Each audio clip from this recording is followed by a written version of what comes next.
YouTube. Y'all remember Pokemon Go? Looking back, it was a beautiful time in our freaking society, dude. Really brought us all back to freaking basics, bonding together, going outside, touching grass, but only to catch Pokemon and then never again. That you can't go outside right now without somebody screaming, Pokemon Go! Like, dude, is that Pokemon Go? are you holding a cell phone? I think it's escalated because I was holding my camcorder and people were still doing it. It's just any electronic device is now a Pokemon Go simulator. I've never played Monopoly Go, but apparently it's like a game with Monopoly with the same formula. I don't freaking know how. Was Pokemon not capitalism enough for you? I'm so sorry. Who asked for this? Dude, look at the Monopoly man, that conniving little capitalist. He's coming for your wallet. Yeah, dude, I've never freaking played Monopoly Go. Maybe today's the day, but freaking, let's check this video out, because apparently this is Monopoly Go's evil strategy to make me poor. It must be working. No, my doubloons. I can tell they're gone. They were always gone, but they're still not there in my bank account. Why is that? Freaking, have you ever played the McDonald's where they put the Monopoly pieces on the fries or the burger or whatever, and then you get like Parks Garden or some shit from the game? I don't know. Like, I own some property because I bought the right McDouble. It's epic. I'm sure it's probably like that. It's Monopoly Man Jimmy. You guys smash like if you love making money, baby. Consume forever and ever. And ever. Oh, dude, is this a freaking They Live reference? Shout out to the movie They Live by the director of They Live. In a world of illusions and temptations lies a silent predator that promises you connection, but pride. Drain? Take a life and drain my life? Thrives on deception.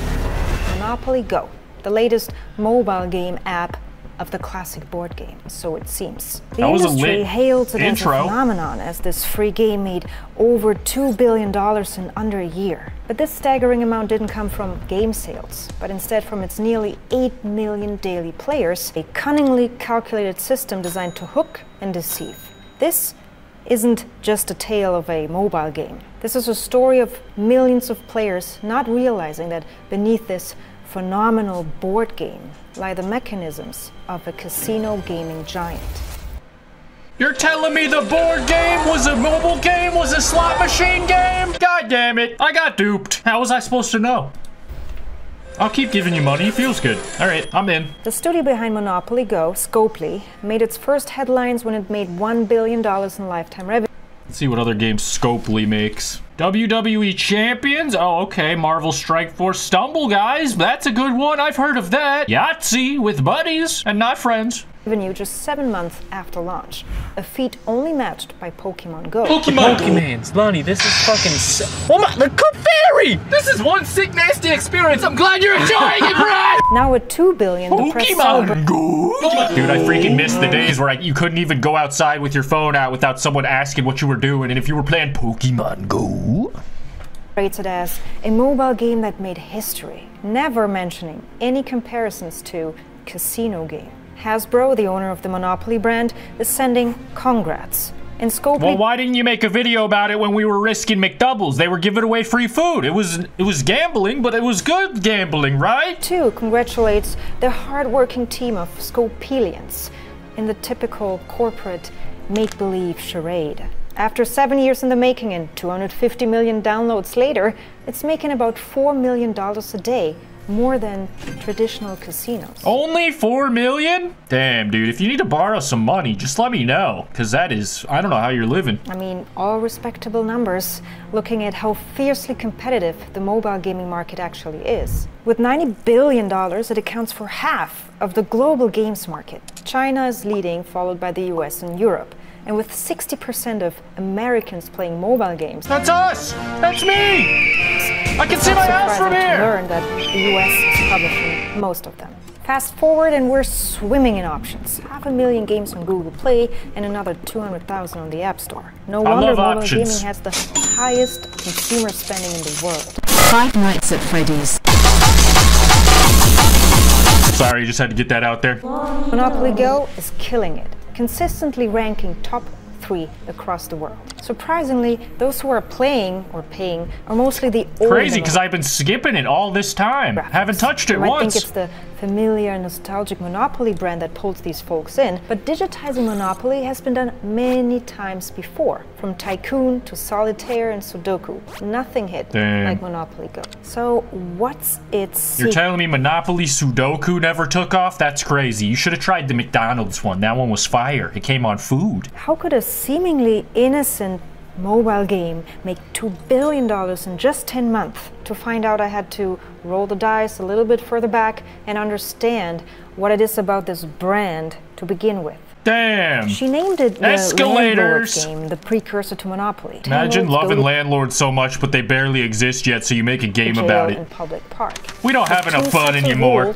Her mission with this game, to teach the 99% about income inequality. Because back in her day, the US was deep in the Gilded Age with capitalism as the economic system. It was marked by industrialization and the rise of monopolies, controlled by only a few. So Lizzie created the game to show the Industrial Revolution! Fast forward, and she eventually I'm trying not to think about it. Renamed to Monopoly, the game sold 2 million copies in 2 years, each at $2. 30 years later, and Hasbro steps in. When they acquired Parker Brothers, they basically took over the entire board game world. By the late 90s, they owned 85% of the market. Twister, Scrabble, Risk, Clue, that's Dungeons like everything, Dragons, dude. All even Kevin Hart. What the fuck? That's a good buy. You could say that Hasbro was a monopoly itself, and that in a board game market that's still raking in cash. However, they paused creating new games. Why bother when you can just build on the existing Monopoly brand? After chess, Monopoly is the most played game, holding the Guinness World Record for being played by 500 million. So but how many people have finished those games? I feel like this is important follow-up questions. Expanding on that flagship brand is a no-brainer.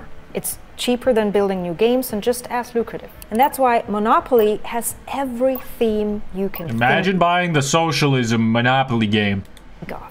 Even a Monopoly movie with Kevin Hart is in the talks. And that strategy of... never mind. Let's go back to games. Doubling down on that flagship brand pays off. Hasbro mastered brand extension so much so, mobile gaming was the inevitable next step.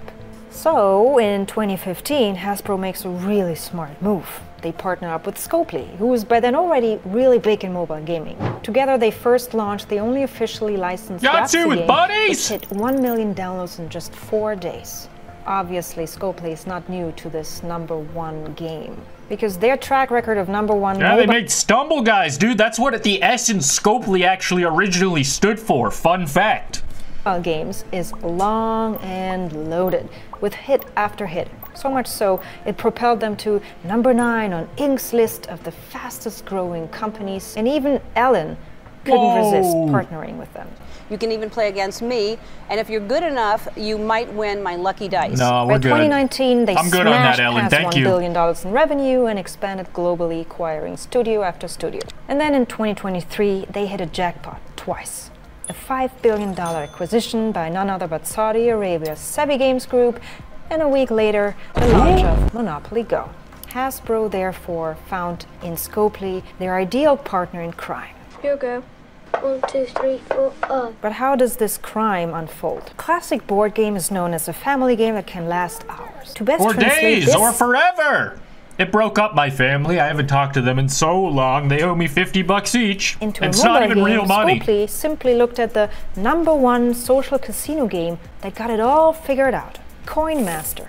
100 million global downloads. $3 billion. In Coin Master, you hit the infamous big red button to spin slots. In Monopoly Go, you hit a big red button to roll dice. As you do. Master, you then way build different. In a themed city with your virtual money. Monopoly Go, same thing. Potato, potato. You build landmarks as you progress to new cities. In Coin Master, you then destroy others' landmarks or steal from them. Monopoly Go, potato, potato, same thing. And that's basically it. Button, roll dice, attack, steal, repeat. That's sounds awesome, dude. Loop of Monopoly Go. In the heart of the game is rolling dice, just like in the board game, but quicker. For God's sake, you don't even have to tap the big red juicy button. You can just hold for auto roll. Keep rolling. Oh, keep rolling, but I'm out of dice. 5 rolls in 18 minutes. But if yeah, that was why I stopped playing Pokemon Go eventually, was because I didn't want to go outside and get the free Pokeballs or pay for the Pokeballs, and you kind of need to have them to play the game, so it just had to go. It had to Pokemon Go to the polls, and now Monopoly there. I can pay $13. Fuck that. You see the twist? Everything in the just don't have money to start with and they won't run you dry. Obviously, life hack. Time-bound. Deals on the left, game modes on the right, daily events, the amount... Shorties, nowhere to be seen. Women do not like gamers. We need to stop playing Monopoly. Amount of dice, all attached to timers. The game is a race against the clock.